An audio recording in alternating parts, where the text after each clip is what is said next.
በስመ አብ ወወልድ ወመንፈስ ቅዱስ አሃዱ አምላክ አሜን። ክቡር አባታችን መላከ ሰላም ስዩም ወልደ ገብርኤል፣ ክቡራን ሊቃውንተ ቤተ ክርስቲያን፣ አይንተ እግዚአብሔር ካህናት፣ ላይካነ ምስጢር ወንድሞች ዲያቆናት፣ የተወደዳችሁ የእግዚአብሔር ቤተሰቦች፣ የእናታችን የእመቤታችን የቅድስተ ቅዱሳን የድንግል ማርያም ወዳጆች፣ ምእመናን ወምእመናት እንዲሁም ሕፃናት እንደምን አደራችሁ? እንደምን ሰነበታችሁ? እንደምን ከረማችሁ? አሜን። አምላካችን እግዚአብሔር በቸርነቱ ከያለንበት ሰብስቦ በረድኤት አቅርቦ በዚህ በተቀደሰው በምሕረቱ አደባባይ ተገኝተን ስሙን እንድናመሰግን ቃሉን እንድንማር እንድንሰማ ስለፈቀደልን ለስም አጠራሩ ክብር ምስጋና ይግባው።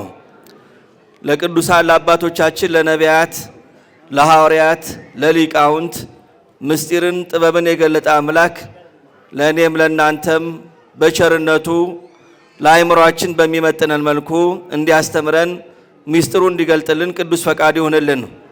እግዚአብሔርን አጋዥ በማድረግ በሁለት ወገን ድንግል የምትሆን የባህሪያችን መመኪያ የሆነች ንጽሕተ ንጹሐን ቅድስተ ቅዱሳን ድንግል ማርያምን በአማላጅነቷ በመተማመን ለተወሰኑ ደቂቃዎች ያህል ዕለቱን አስመልክተን ቃለ እግዚአብሔርን እንማማራለን። በቅዱስ መንፈሱ አምላካችን እግዚአብሔር ልቦናችንን ይሰብስብልን፣ ማስተዋሉን ያድለን። ልትድን ትወዳለህን?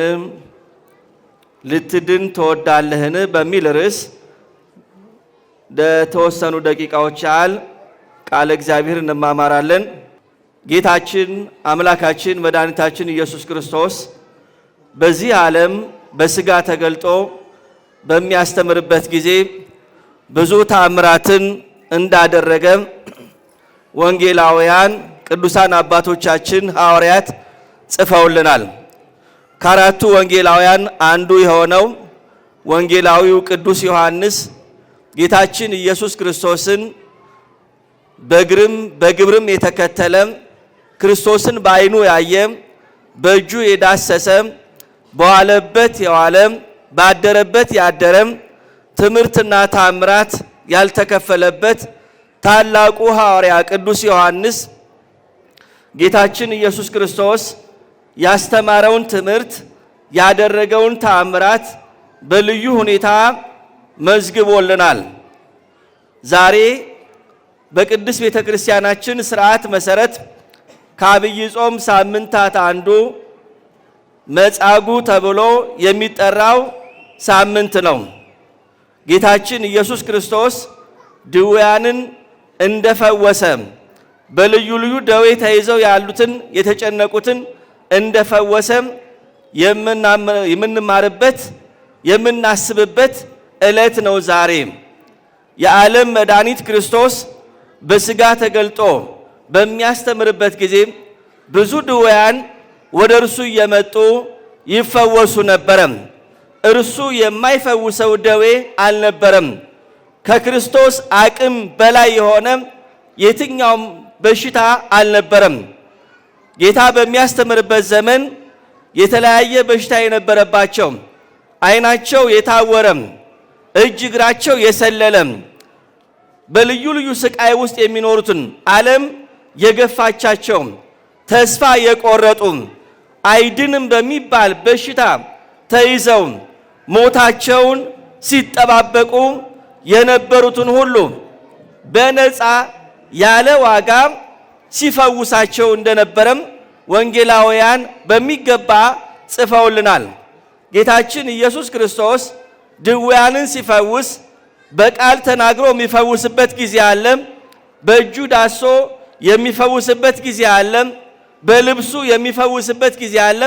እርሱ በወደደው በፈቀደው መንገድ ወደ እርሱ የመጡትን በሙሉ ድውያንን ከማንኛውም ደዌ ይፈውሳቸው ነበረ። ይሄንን የምናስብበት ዕለት ነው ዛሬ። ቅዱስ ዮሐንስ ወንጌላዊ በምዕራፍ 5 ላይ አንድ ታሪክ ዘግቦናል። በተለይ ዛሬ የምናየው 38 ዓመት ሙሉ በደዌ ዳኛ በአልጋ ቁራኛ እንደ ትኋን ከአልጋ ተጣብቆ በስቃይ በጭንቅ ሲኖር የነበረውን ያንን በሽተኛ እንዳዳነው የሚነገርበት ዕለት ነው። በቅዳሴውም ላይ እንደሰማችሁት የዮሐንስ ወንጌል ምዕራፍ 5 የተነበበው ይህ ሰው ለ38 ዓመት ሙሉ በጽኑ ደዌ ተይዞ በጭንቅ ተይዞ ይኖር ነበረ። ሰሌሆም ቤተሳይዳ በሚባል መጠመቂያ ቦታ ላይ ፈውስን ፈልጎ እየተጠባበቀ ይኖር ነበረ። በቤተሳይዳ የምትገኘው መጠመቂያ መተርጉማን እንደሚያስተምሩን ቅዱስ ሚካኤል በሳምንት አንድ ቀን መጋቢ ብሉይ ቅዱስ ሚካኤል በሳምንት አንድ ቀን ቅዳሜ እየወረደ ውሃውን ይባርከው ነበረ፣ ይቀድሰው ነበረ። ቅዱስ ሚካኤል ወርዶ ውሃውን ሲባርከው፣ ሲቀድሰው፣ ሲለውጠው ቀድሞ የገባ ማንኛውም በሽተኛ ካለበት በሽታ ሁሉ ይፈወስ ነበር ነው የሚለው። የትኛውም በሽተኛ ነው የሚለው። የማይፈወስ አንድም ድውይ አልነበረም። ውሃው በተባረከ ጊዜ ቅዱስ ሚካኤል በባረከው ጊዜ እዛ ገብቶ ያልተፈወሰም ማንም የለም። ነገር ግን የሚደንቀው ያ ውሃ በተባረከ ጊዜ ሁሉም አይገባም ነበረም። አንድ ሰው ብቻ ነበር የሚፈወሰው።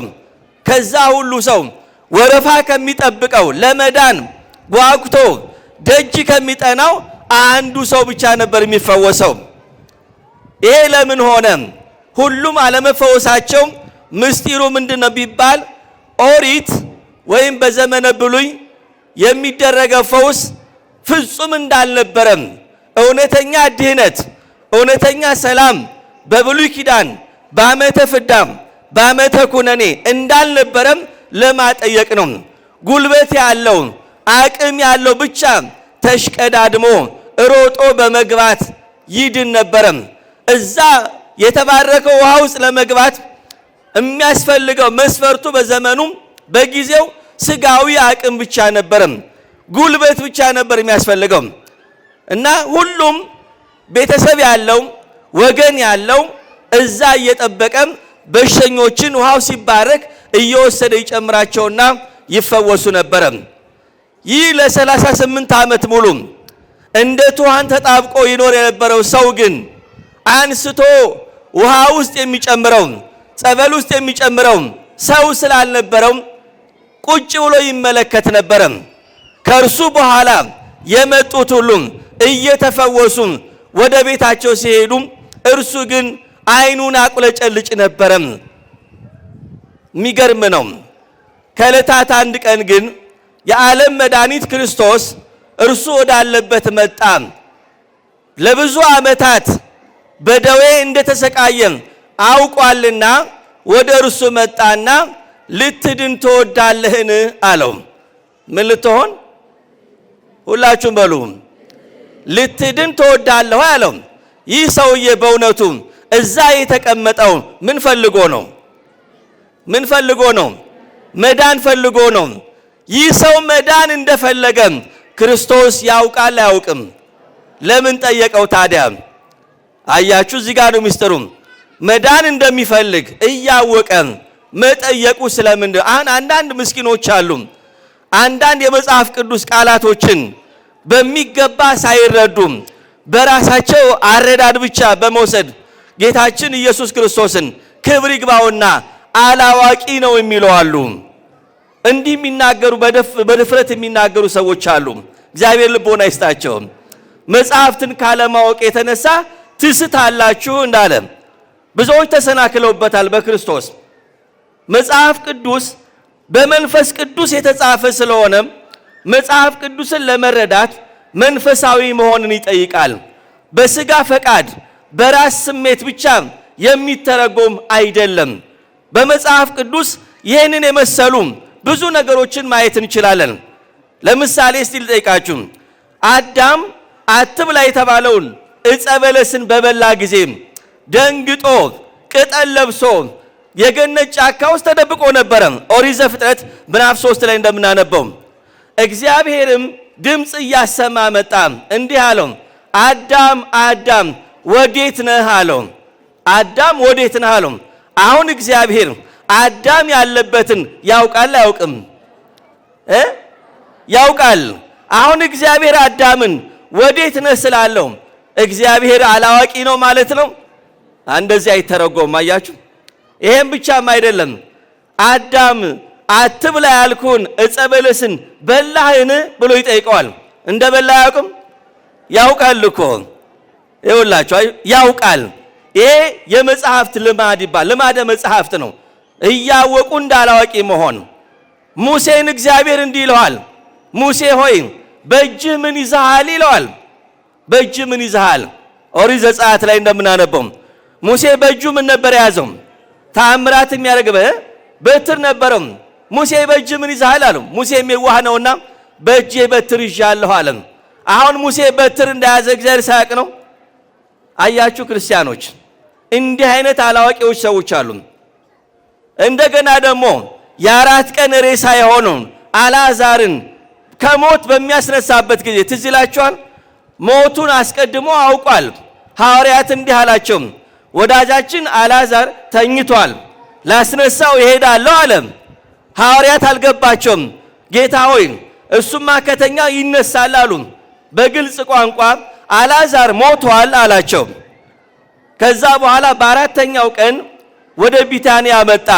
እነ ማርታ እነ ማርያም እህቶቹ ተቀበሉት። አንተ ከኛ ጋር ብትሆን ኖሮ ወንድማችን አይሞትም ነበር አሉት። ትንሣኤና ሕይወት እኔ ነኝ፣ የሚያምንብኝ ቢሞት እንኳን ምንድነው አለ? ሕያው ነው አላቸው። ከዛ በኋላ እንዲህ ይላቸዋል፣ የት ነው የቀበራችሁት አለ። ሞቱን ያወቀ መቃብሩ ይጠፋዋል? ክርስቲያኖች የት ነው የቀበራችሁት አለ። የ4 ቀን ሬሳ ማንሳት ነው የሚከብደው ወይስ መቃብሩ ማወቅ ነው የሚከብደው? እስቲ መልሱልኝ። የትኛው ነው የሚከብደው? ሬሳ ማንሳት ነው የሚከብደው ወይስ ቦታ ማወቅ ነው? ስለዚህ መጽሐፍ ቅዱስን በጥንቃቄ ነው ማንበብ የሚገባው። ብዙዎች አሁን ክርስቶስ ላይ የተሳሳተ አስተምሮ ግንዛቤ ያላቸው መጽሐፍ ቅዱስን በራሳቸው ልክ ስለሚረዱት ነው፣ በስጋ ፈቃድ ስለሚተረጉሙ ነው። ለዚህ ነው የሚሰናከሉት። ስለሆነም ጌታ ይሄንን ድውይ ሰው 38 ዓመት ሙሉ በደዌ ተጨንቆ ያለውን ሰው ልትድን ትወዳለህ ሆይ አለው። መዳን እንደሚፈልግ ፈውስ እንደሚፈልግ በአምላክነቱ ያውቃል እኮ። ነገር ግን ዓላማው ክርስቶስ ይህንን ሰው የጠየቀበት ምክንያት መዳን እንደሚፈልግ ስለማያውቅ አይደለም፣ ምክንያት ለማሳጣት ነው።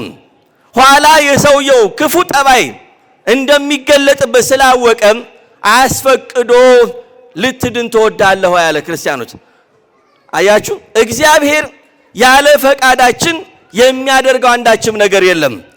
እያንዳንዱን ነገር በእኛ ፈቃድ ነው የሚያደርገው።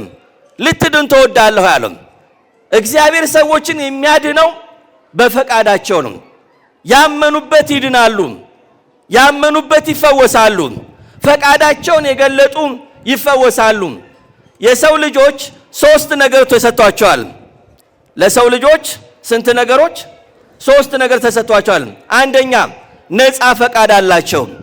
ምን አላቸው? ነፃ ፈቃድ አላቸው።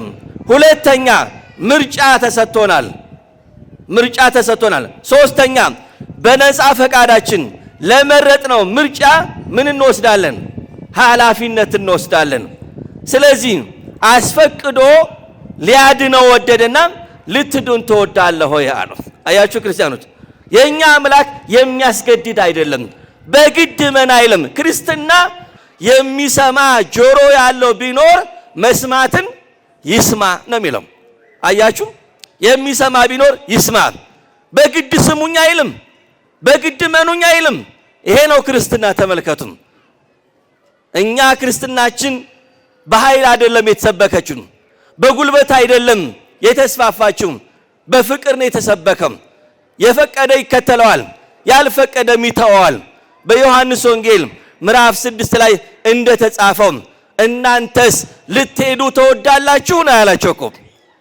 ልትሄዱ ተወዳላችሁ ብሎ ነፃ ፈቃድ የሰጣቸው። ቅዱስ ጴጥሮስ ምን አለም? ካንተ ወዴት እንሄዳለን? አንተ የዘላለም ሕይወት አለህ ነው ያለው። በነፃነት የምናመልከው ነው። ስለዚህ ልትድን ተወዳለህ አለው።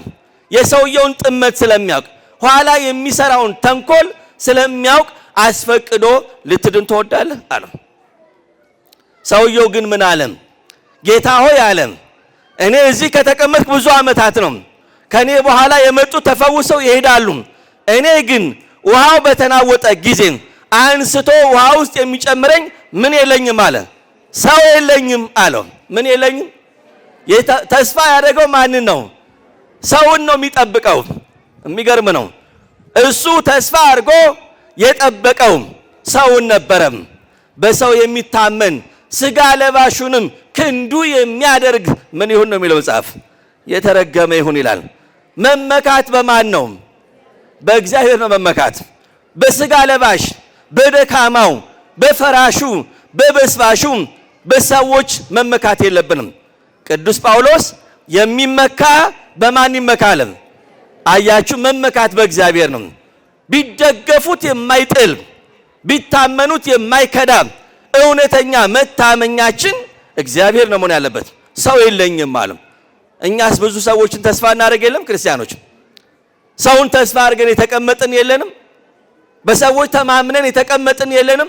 እድሜ ለእነንትና እድሜ ለነገሌ እያልን በሰው ተስፋ አድርገን የተቀመጥን እንኖር ይሆናል። እውነተኛው ተስፋ ግን ሰው አይደለም። እውነተኛ ተስፋ ማን ነው? ልበ አምላክ ክቡር ዳዊት ምን አለ? አሁንስ ተስፋዬ ማን ነው?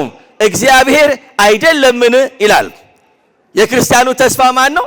እግዚአብሔር ነው። ሌላ ማንም የለም። ሰው የለኝም አለው። እሱ ያሰበው ምንድን ነው?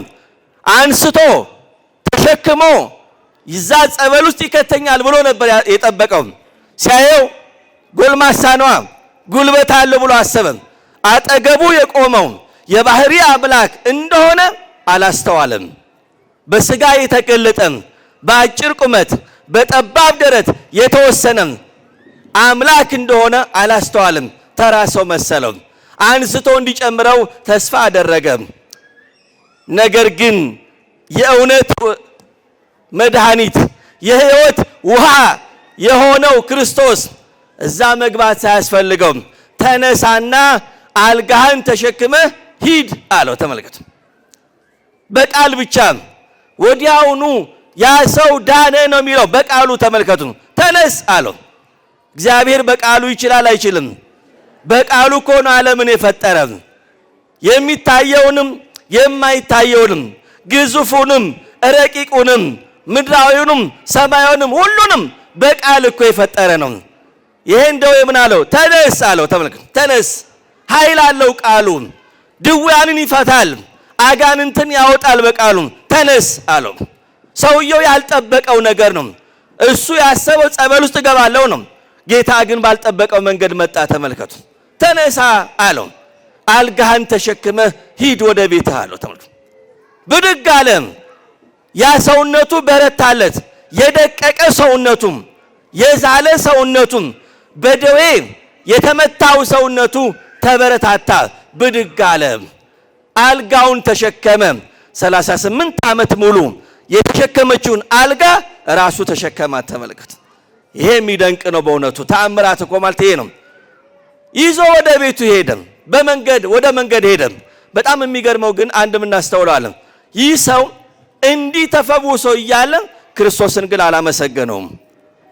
ወንጌላዊ ቅዱስ ዮሐንስ ይሄን አልተረከልንም። ከ38 ዓመት ሙሉ ደዌ የተፈወሰው ይህ ሰው አላመሰገነውም ክርስቶስን። አይገርማችሁ? አመስግኖ እንኳን አልሄደም። ብድግ አለ፣ አልጋውን ተሸክሞ ሄደ። አመሰገነ የሚላል እንዴት ነው? የለም አልንም። አመሰገነው እኮ የሚል የለም። ብድግ ብሎ ሄደ ነው የሚለው። ተመልከቱ፣ እንዴት አይነት ሰው ነው! 38 ዓመት ሙሉ ከተኛበት አልጋ ያስነሳውን ያዳነውን የፈወሰውን ጌታ እንዴት አላመሰገነውም? እንዴት አስቻለው? ክርስቲያኖች እንዴት ቻለበት? ተመልከቱ፣ ምንም እንዳልተፈጠረ ምንም እንዳልተደረገ ብድግ ብሎ ብቻ ተነስቶ ሄደ። እንዲህ አይነት ውለታ ቢስ ከመሆን እግዚአብሔር ይጠብቀን። በጣም ከባድ ነው አይደል ክርስቲያኖች? በጣም እኮ ከባድ ነው። እንዲህ አይነት ጭንቅላት፣ እንዲህ አይነት ልቡና። ለካ የሰውዬ የታመመው በስጋው ብቻ አይደለም። ለካ መንፈሱም ራሱ ድውይ ነበር ማለት እኮ ነው። አስተሳሰቡ ራሱ ድውይ ነበር ማለት እኮ ነው። ልቡናው ራሱ የታመመ ነበረ። አመሰግንሃለሁ እንኳን አላለውም። ታስታውሳላችሁ? በሉቃስ ወንጌል ምዕራፍ 17 ላይ 10 ለምጻሞች ነበሩ። 10ሩም ጌታን ባዩት ጊዜ የዳዊት ልጅ ሆይ ማረን ብለው ጮኹ። አዘነላቸው። ሂዱና ተጠመቁ አላቸው። 10ሩም ተጠምቀው ዳኑ። አንደኛው ግን ሊያመሰግን መጣ። ከ10ሩ ስንተኛው? አዎ መጣና ጌታ ሆይ ድኛለሁና አመሰግንሃለሁ ብሎ እግሩ ላይ ወደቀ። ምን እንዳለ ታውቃላችሁ? ክርስቶስ የዳናችሁ 10 አይደላችሁም? 9 ወዴት አሉ አለ። የት አሉ 9? ለምስጋና እንኳን አልመጡም። እግዚአብሔርን ሳይሆን ስጦታውን ብቻ የምንፈልግ ሰዎች አለን። እንዲሰጠኝ ሲሰጠን ግን የለንም። ትዳር የሌለው ትዳር ይፈልጋል። ስራ ያጣ ስራ ይሰጠዋል። ያንን ሲያገኝ ግን ጀርባውን ለቤተ ክርስቲያን ይሰጣል። ለቅዳሴ ጊዜ የለውም። ወንጌል ለመማር ጊዜ የለውም። ለአገልግሎት ጊዜ የለውም። ለጸሎት ጊዜ የለውም። የሰጠውን እግዚአብሔር እንኳን ለማመስገን ጊዜ የለውም። እንዲህ አይነት ሰዎች አይደል ብዙዎቻችን? ቤተ ክርስቲያን ለምን በጣም ቢዚ ነኝ፣ ለምን አታስቀድስም? አልችልም። ወንጌል ለምን አትማርም? ጊዜ የለኝም። ለእግዚአብሔር ነው ጊዜ የለን ክርስቲያኖች። ጤና የሰጠን ማን ነው? ሰርተን የምንበላ ወጥተን የምንገባ በማን ነው? ይኸውላችሁ እሱ ማመስገን አለብን። ይህ ሰው ግን አላመሰገንም። ዞር ብሎም አላየውም። በጣም የሚገርም እኮ ነው። ይዞ ሄደ አልጋውን። ከዛ መንገድ ላይ ክርስቶስን የሚጠሉ የሚቃወሙ አይሁድ አገኙት። አንተ አሉት፣ አስቆሙት። ዛሬ እኮ ሰንበት ነው አሉ። ቀዳሚትን ነው። ዛሬ እኮ ሰንበት ነው፣ አልጋህን ተሸክመ ልትሄድ አልተፈቀደም አሉት። የሚገርም እኮ ነው።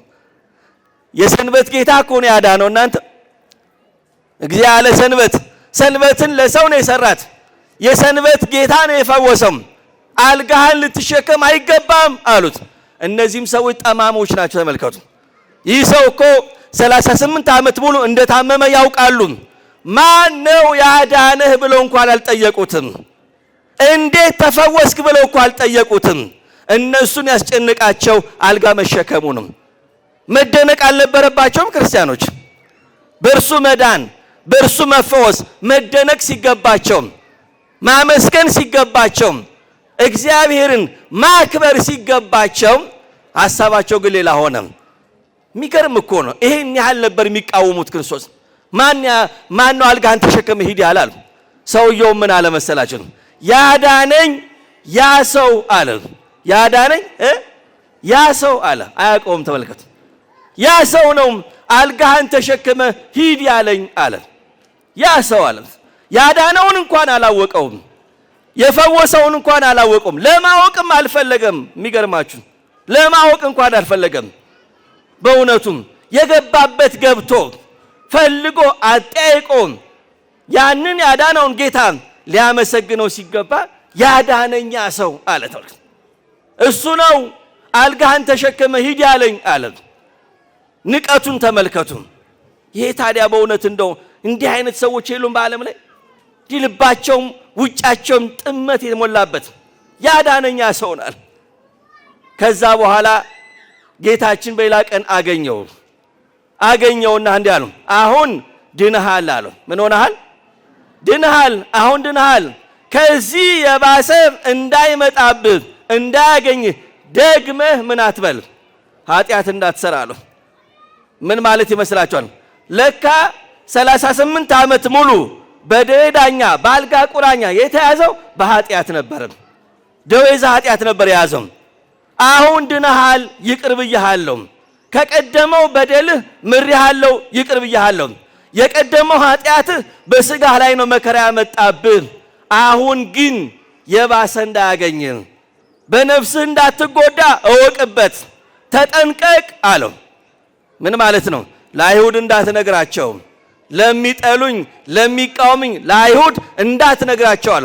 ሰውየው ግን ጠማማ ነበርና ልቡናው የቀና አልነበረምና ሄዶ ነገራቸው። ያዳነኝ እርሱ ኢየሱስ ነው አላቸው። ለምስጋና እንዳይመስላችሁ ማሳበቁ ነው በሱ ቤት። እሱ ይሄው ኢየሱስ ነው የሚባለው ነው ያዳነኝ አላቸው። አይሁድም ከዛን ቀን ጀምሮ ሰንበታችንን ስለሻረ እንገለዋለን ብለው አሰቡ ክርስቶስን።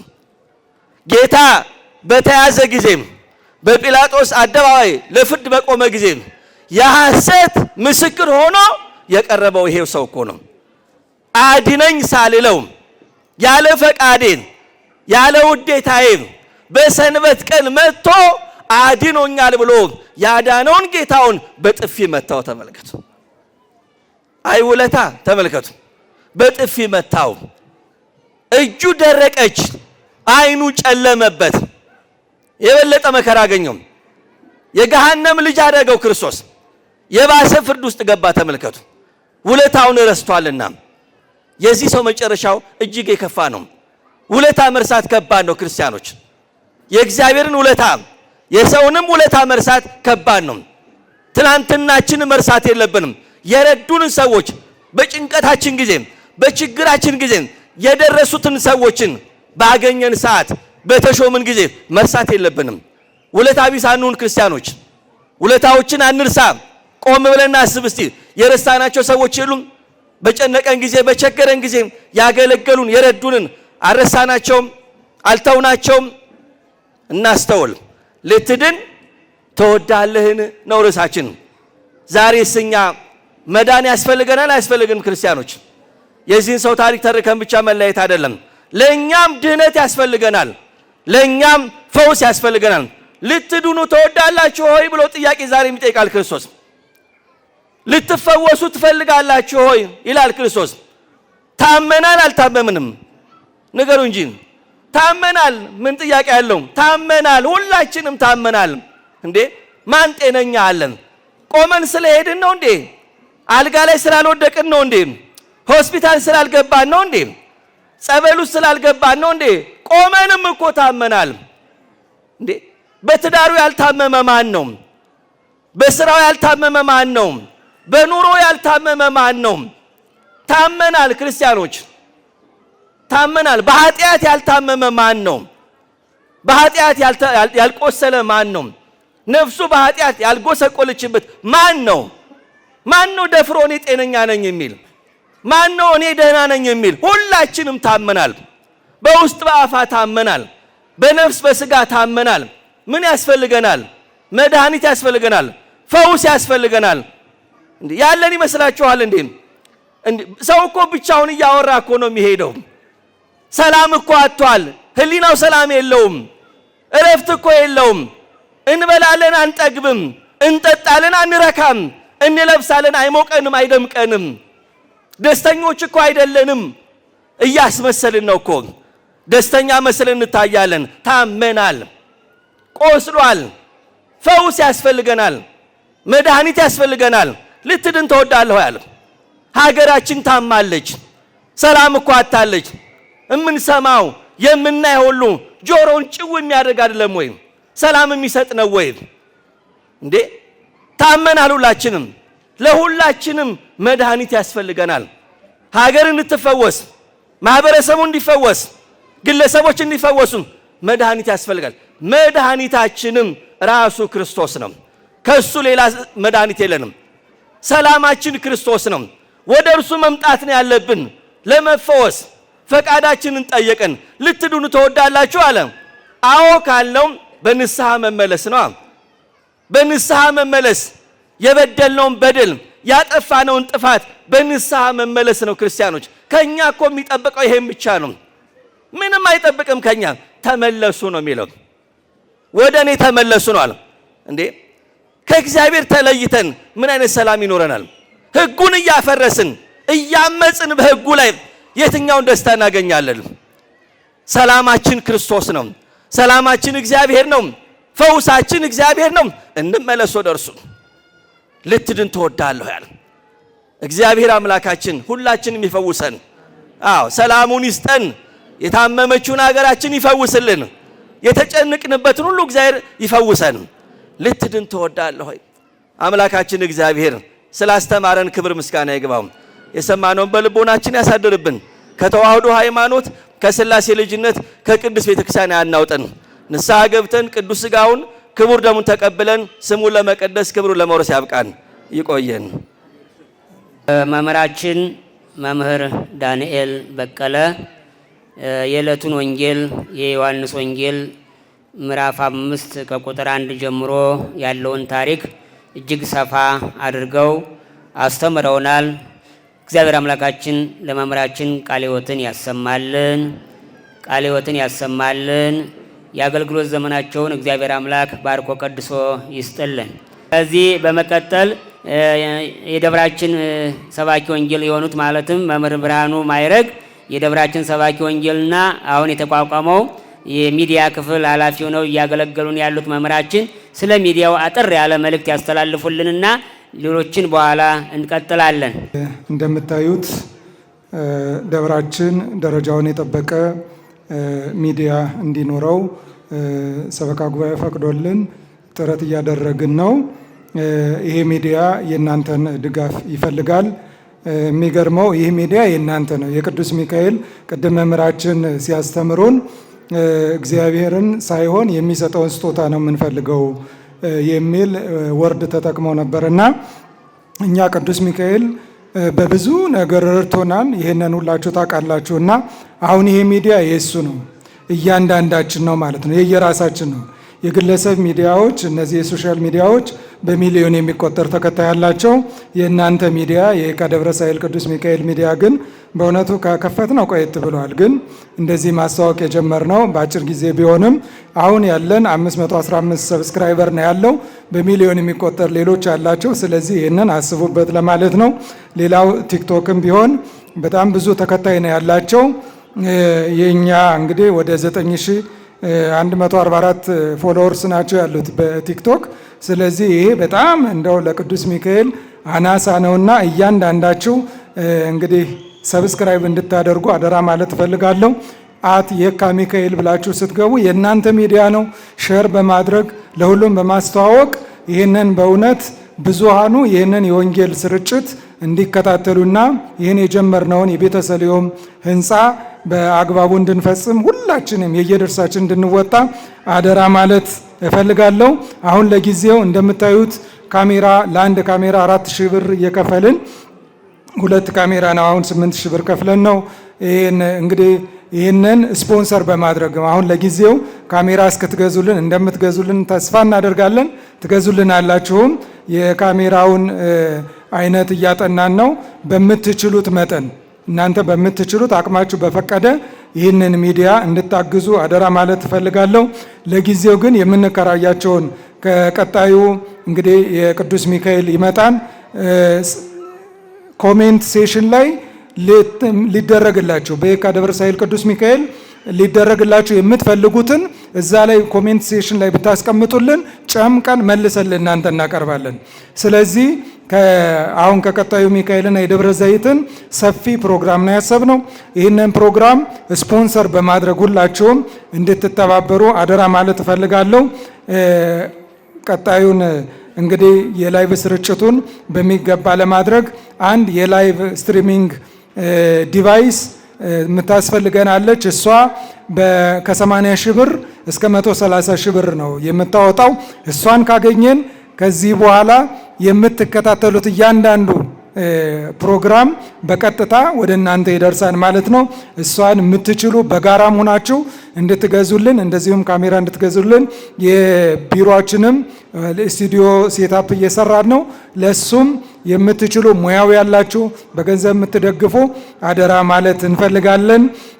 የካ ሚካኤል የሚለውን እንዳትረሱት። የካ ሚካኤል የሚለውን ይህን ሰብስክራይብ በማድረግ እንድትተባበሩን ለማለት ነው። እጅግ በጣም አመሰግናለሁ።